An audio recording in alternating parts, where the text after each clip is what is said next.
Hello friends, this video on DNF block elements part 2 is brought to you by examfear.com. No more fear from exam.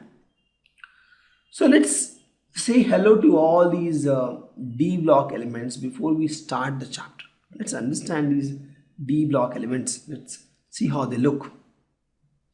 We'll start with scandium. This is the element scandium and the atomic number is 21 and the short name is SC. It is again silvery white soft metal. We'll see most of the metal in the D block elements will be silvery. Few exception, copper, gold, but most of them will be silvery. It was discovered in 1879 by spectral analysis, and they did the spectral analysis from a mineral, and this mineral was from Scandinavia.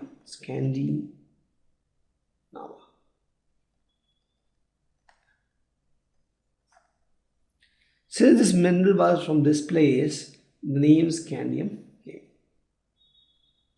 Okay, discovered in 1879 by spectral analysis from the mineral from Scandinavia. So this is used in the nuclear reactor, seed germination and high intensity light. We use scandium. Actually, if you will see, most of the D block elements, when it is little reactive to air, so this also, when it is oxidized, when it is in air, it develops slightly yellowish or pinkish color, or I can say it is oxidized by air, and it forms thin film. It forms oxide coating, I'll say. And because of this, further oxidation is prevented. We must have studied about zinc. Zinc is also little reactive.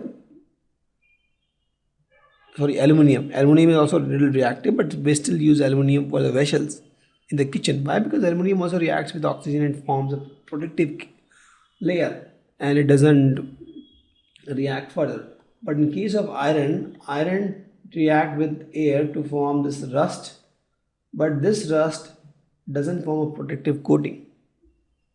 It peels off, and thus iron rust. But these other, most of the other D block elements, when it reacts with oxygen, it forms a protective layer of oxide, and this layer itself prevents further oxidation.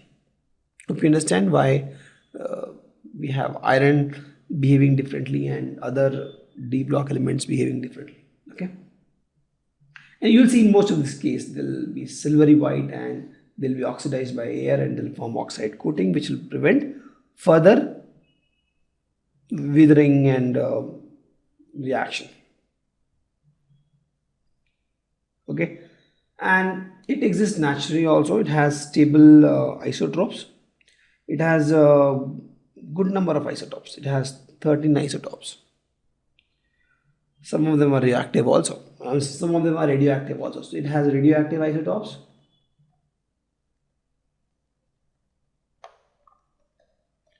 And it has stable isotopes also. And this also we'll see for most of the D block elements. They'll have stable isotopes also, and they'll have some radioactive isotopes. Okay. And please note, earlier these D block elements were called rare because that time they didn't know that they didn't know how to extract them, and they thought it's rare. But actually these D block elements are not so rare. If you see this scandium, this is 50th most common element on Earth. So if you notice, earlier these D block elements were called rare elements, but not now. Why? Because earlier they thought it is rare, but actually with technology evolution they found that it is not rare. Okay. Now, but since they have similar physical properties and chemical properties, it is difficult to differentiate between these D block elements. We will show you that. All the D block elements will look almost same. The next is titanium. Again, the atomic number 22, short name Ti. This is also, if you see, the lustrous metallic metal, silvery in color, little low density, high strength. It is resistant to corrosion. It is actually, titanium is so good that even aqua regia, which dissolves gold, does not have impact on titanium. It was discovered pretty early because these metals are non-reactive, so it was discovered pretty early, 1791. Please note, see, you'll see this trend. If the element is reactive, it was discovered later. If the element is not reactive, for example, gold, titanium, silver, they were discovered pretty earlier. So it was discovered in 1791, and this was named after Greek mythology titans. These titans were very strong, not reactive, they're very strong. These metals were also not reactive, high strength, low density. So it had all the good features that you expect in a metal. And thus they were named from this Greek word titans. They are Greek mythological characters. They are very strong. This titanium is also paramagnetic, and it has low electrical conductivity. Since it is not that reactive, this titanium is used for replacement joints. So if somebody has the knee problem and they want to replace this kneecap, here titanium is used for replacement joint. It is also used for engine blades. It is also used for spacecraft. You need something which is light, something which is strong, something which is non-reactive. But it is costly.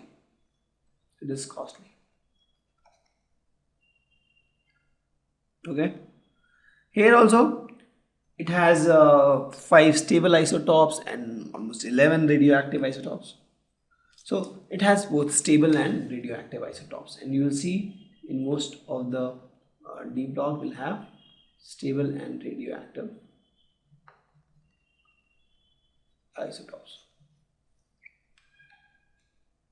The next is vanadium, short name is V, atomic number 23. It is again hard, ductile, malleable. It's also corrosion resistant. Why it is corrosion resistant? See, the titanium was corrosion resistant because it was not reacting at all. But vanadium is corrosion resistant because it forms oxide film. Oxide layer, and this oxide layer protects further oxidation. Okay, and since you can guess, since it forms oxide layer, that means it will not be found in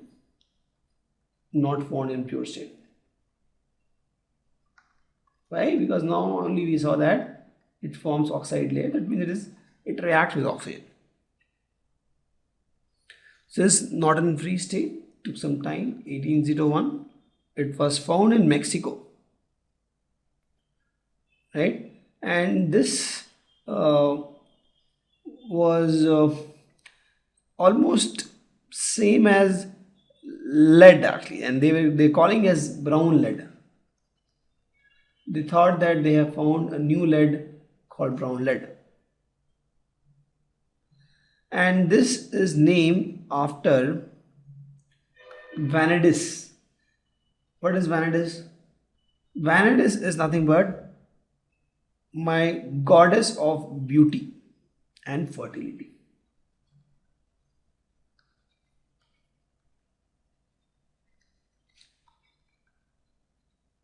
So she is the goddess of beauty and fertility.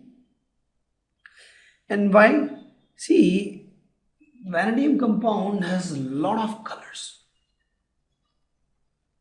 Since a lot of colors this vanadium compound has, a lot of colors depicts what? Beauty. You will see girls, they wear a lot of colors, pink, blue, black, whatever they want they wear. So, and a lot of colors, rainbow colors, a lot of colors gives a beautiful look. And thus, since it has a lot of colors, it is named after goddess of beauty, that is Vanadis. Okay, and if you see a good implementation of vanadium is V2O5. This is a catalyst used in the production of sulfuric acid. And it is also used, vanadium is also used to form iron alloys, steel, magnets. Okay. So we talk about chromium, atomic number 24, and the symbol is Cr. It's again steel gray, lustrous metal. This is brittle. This is not ductile or malleable. So you see that not all the D block elements are malleable and ductile. It has high melting point, but and it has a good shine. That's why you use chromium plating metals in bikes, cars, chromium finished, say. But it's brittle. It has high shine. Chromium, the moment you think of chromium, you think of high shine. Again, since it has high shine, this word came from a Greek word called chroma. Right? Chroma means again colored, and this chromium compounds are also colored. So this came from Greek word chroma. Please note that chromium is carcinogenic. Carcinogenic. It is carcinogenic. That means it causes cancer. Okay, chromium is carcinogenic. This is used for its magnetic property. It is antiferromagnetic, and as I told, the main use of chromium is electroplating. So we see a lot of bikes handles in the car handles, car door handles, a lot of small things in the cars, they are chromium plated because it has good shine. So how they are all chromium plated using electroplating. Okay, chromium is also used to prepare, so I'll write here, it is the main use of chromium is electroplating. It is also used to prepare stainless steel.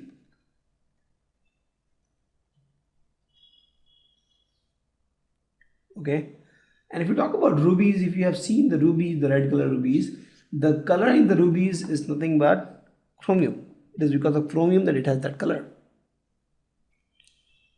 Okay, and this is the 22nd most abundant element in the earth crust.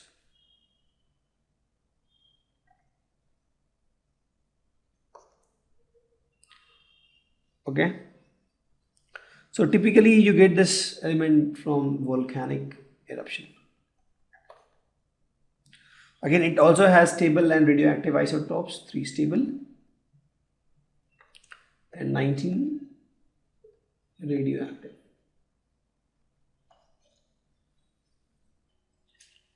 Thank you. Visit examfear.com to watch more videos, attempt free online tests, get free study materials, find tutors and mentors, and much more. Thanks once again.